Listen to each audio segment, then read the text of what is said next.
Bonsoir. Une communauté religieuse de la région est visée par des allégations d'agression sexuelle. D'anciens pensionnaires de l'Institut des Frères de Notre-Dame de Miséricorde en Port-Neuf racontent avoir été agressés à leur orphelinat de Lac-Sergent. Jérémy, ils ont déposé une demande d'action collective aujourd'hui. Oui, effectivement, cette communauté qui est visée par cette demande d'action collective a opéré cet orphelinat dans Port-Neuf entre 1939 et 1976.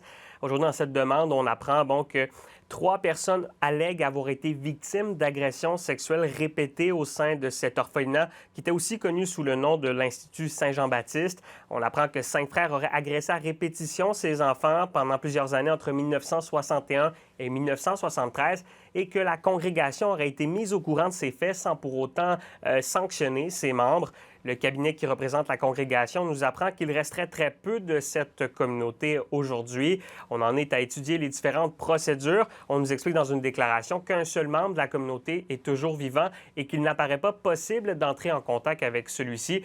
Malgré tout, selon les demandeurs, on souhaite obtenir justice pour des actes qui sont loin d'être isolés.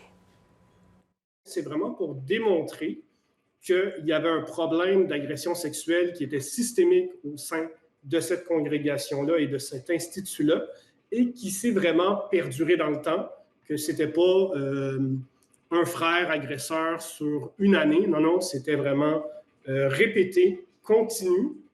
Il y a potentiellement beaucoup d'autres victimes, et ces personnes-là, avec le dépôt, ont des droits à faire valoir. Et ce n'est pas la première fois que la communauté est visée par ce type d'allégations.